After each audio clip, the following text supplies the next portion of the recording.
Yo, what's up guys? Good afternoon. Today is Sunday, November 12. Inom lang akong coffee. Hapon na. 4 p.m. Tama ba? Check ko nga. Okay, quarter to 4. So itong video na to ay para doon sa mga nagre-request sa mga tanong about doon sa Growworks. Kasi siguro yung mga previous na ginawa kong video is nakukulangan sila. So yung mga tanong nyo dito ko na rin sasagutin. At shoutout nga pala doon sa mga nakakausap ko sa aking Telegram at sa Business Suite at saka sa WhatsApp.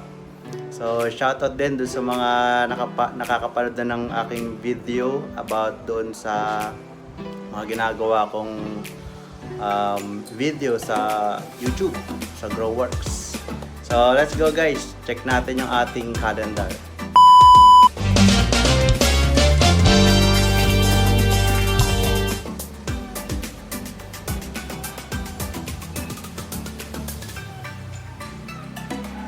So ito ang aking kwarto. Yun naman ang aking weighing scale na lagi ko yung ginagamit guys, kasi araw-araw kong minomonitor yung aking weight. Pasensya nyo na at magulo ang aking kwarto ngayon. Mamaya ko pa yan aayusin. So dito tayo. Ito ang aking calendar na galing sa Growworks. So sa nagtatanong kung kailan ako nag-start, September 26. Yan. Tapos matatapos ako ng December 20. So last week na kami, tapos na yung 7 weeks. So pang 8 weeks na namin sa November 14. So ngayon ginagawa ko tong video, parang medyo mixed emotion na ako kasi parang kumbaga pag natapos ko na tong lahat ng mga modules, lahat graduate, syempre mamimiss ko si Kat at yung kasama niyang nagtuturo din, si Ma'am Elise. Ayun, sila yung yung mga nagtuturo doon sa amin sa tape. So ayan yun.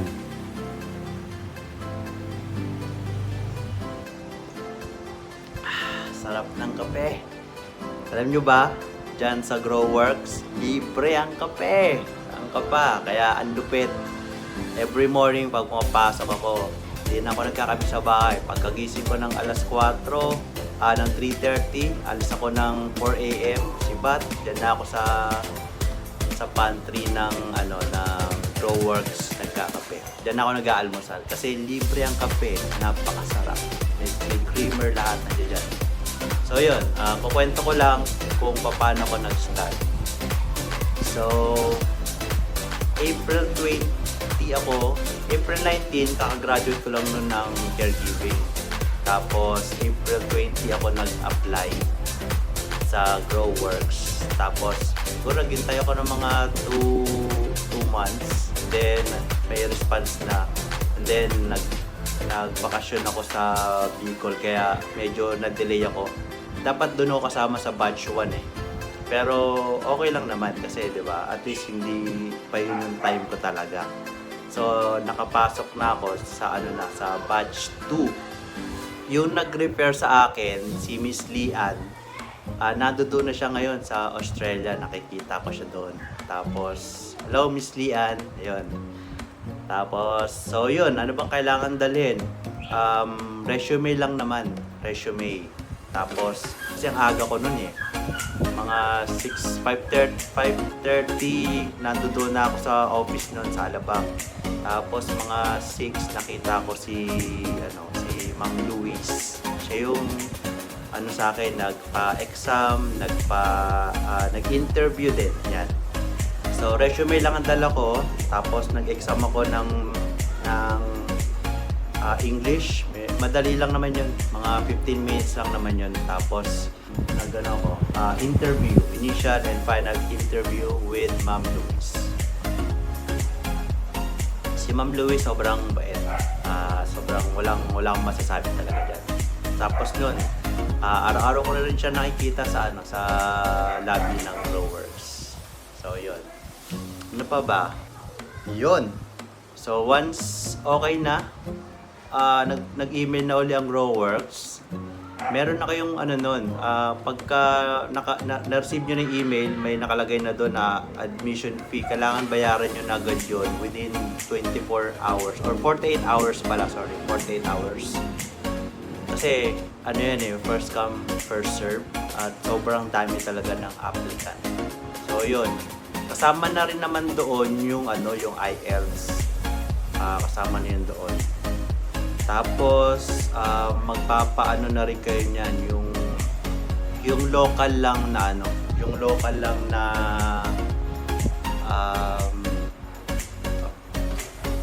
yung local na laboratory test. Yan, yung 5 basic lang. CBC, urinalysis, fecalysis, X-ray, tapos yung physical evaluation ng doctor. Tapos syempre yung yung fit to work clearance. So nangyari sa akin kasi sa province ako nagpa ganyan-ganyan. So siguro na yung doktora na overwhelmed, parang ginawa sa akin is exclusive check-up ba yun? Parang gano'n. Kasi inabot ako ng 8,800. So may ECG ako, may ultrasound, may hepatitis, ayun. So, medyo talagang mahal. Pero yung mga classmate ko, halos tinanong ko sila, nagbangga-bangga ko. Ang nagastos nila is nasa around 500 something. Pero hindi lalapas ng 1,000.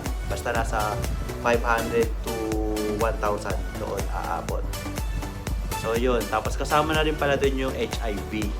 Diba? Kasi pangit naman kung kami lahat malinis tapos ikaw ay may HIV, edi nangyari nagkadahawa-hawa tayo doon, di ba? So yun, HIV. Ano pa nga ba? So age limit, sama rin yan, hanggang 40. Yun, hanggang 40 kasi yung mga kasabayan ko dati sa batch 1, marami silang natanggal kasi nga nasa above 40 na sila. Syempre, di naman kasalanan ng Growworks yun . Kumbaga, policies ng ng government ng Australia. Paano ka nga naman makakapag-PR kung lampas 40 ka na? Or let's say 42, 43. Ang PR ata doon, 40, hanggang 45 lang di ba? So, pag nag-aral ka doon, tapos ang age mo is gano'n na nga, 40 something, hindi ka na rin makakapag-PR. Which is, yun naman ang goal ng Growworks, na kapag nag-aral ka sa kanila, hanggang ma-deploy ka sa Australia, is makapag-PR ka. So, ano pa? What are you waiting for? Join the movement! So, regarding facilities, pag-usapan natin. Kung scale natin 1 to 5, kung pwede kong bigyan ng 10 ang Growworks, ibibigay ko ang 10. Talagang wala pagpasok mo, pagkaliwa mo sa may CR, air condition, may tissue, napakalinis ng sahig, napakalinis ng salamin, walang amoy EBS. Talagang may dun sa wall may nakasabit na air freshener every 30 minutes, may bumubuga, mabango. Tapos nagulat ako sa taas. Wow! May music! Grabe! Ang lupit! May music na!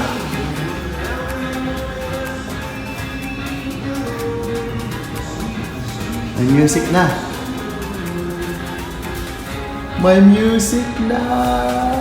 Kagaya dun sa dati kong pinag-aralan, talagang pinapatayin kami ng ilaw, almost 1 month ata yun. Tapos araw-araw kami naglilinis ng CR. Pero ayoko na pag-usapan yun, medyo as in worst. So, yun. Magla-login ka muna doon sa tablet. Lagay mo yung full name mo, tapos yun yung kalala mo sa growers, ano yung intention, ganyan-ganyan. Yan. Tapos, pwede ka nang magkape. Ang kape, libre. Libre siya. Tapos, ang ganda ng overview mo doon. Kitang-kita yung buong Alabang.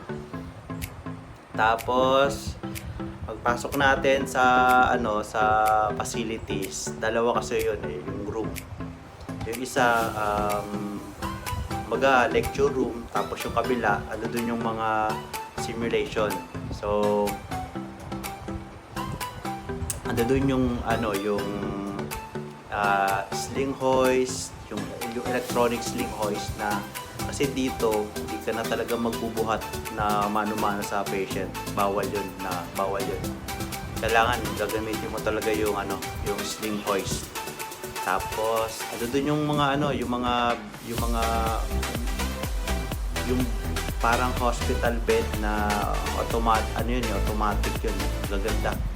Tapos yung mga wheelie walker, yung ordinary lang na walker, yun. Yan, madami doon lahat ng mga gamit. Tapos doon din talagang yung kabilang kwarto super lamig. Kaya lagi, kung mapapansin nyo, lagi ako naka-jacket. Visa. May nagtanong sa akin yung kagabi, ano ba yung visa ang gagamitin? Ang gagamitin dyan is training visa. 3 months yun. Tapos susunod yung working visa. So, yun, tuloy-tuloy na yun. Hanggang sa makapag-apply ka na ng PR. Tapos, may OJT. May OJT rin. Yung OJT, yun, may bayad na rin yun. So, saan ka pa, diba? Tapos, may nagtanong sa akin, kagabi, mayroon daw yung lock-in period. So, nag-gets ko kagad yun, sinabi niya. So, meron siya. 3 to 4 years. So, para sa akin, okay na yun kaysa nandito ka sa Pilipinas, di ba? Wala ka namang ginagawa. Ako, ang target ko talaga makapunta roon. So, yung 3 to 4 years na yun, at least sigurado na ako doon, makakapag-PR na ako doon. Which is yun naman talaga ang gusto ko mangyari, makapag-PR. Tapos, pagdating doon sa Australia,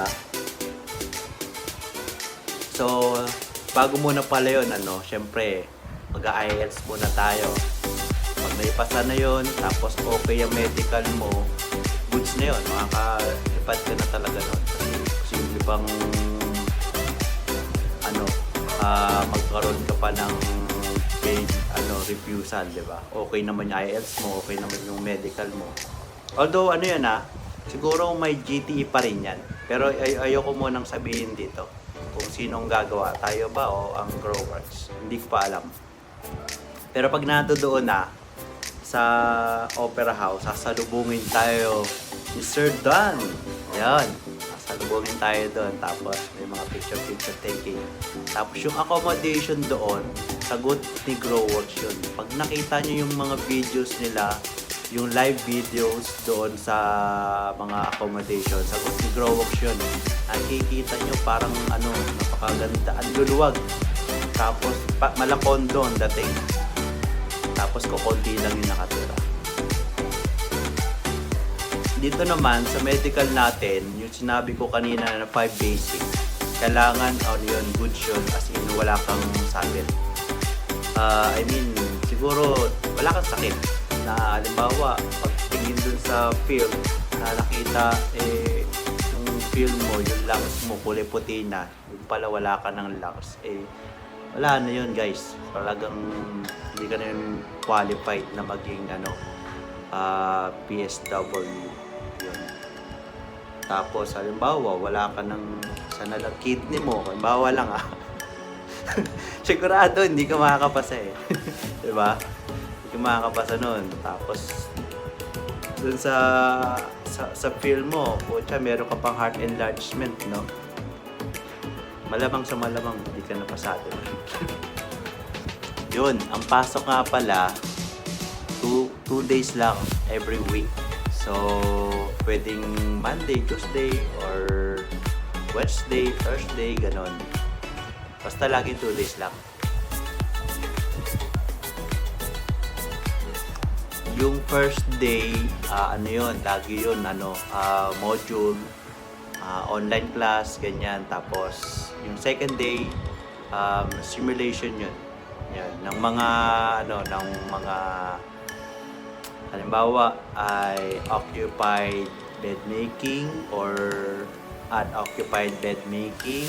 Yan, ganyan. Tapos, kung paano mag-transferring procedure, lahat-lahat, ganyan. So guys, hindi na ako magtatagal. Ayoko manang mag-disclose sa mga masyadong information.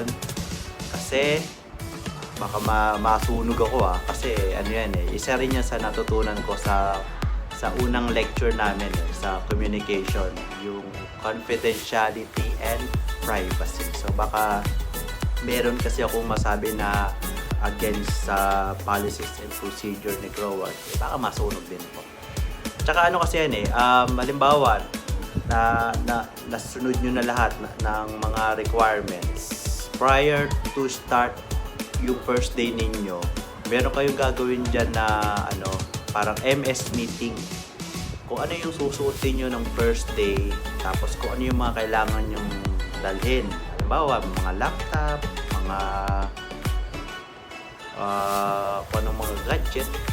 Pero usually laptop lang naman Yan. Tapos kung yung kailangan yung suotin, mga dalhin pa, lapis, notebook, ganyan. Yun. Tapos pwede nyo na itanong lahat doon ng mga gusto nyong itanong at mga gusto nyo pang malaman. So, yun. So, I guess na discuss ko na rin naman lahat. So, let's join the movement na. Lahat yan, sagot ni Growworks.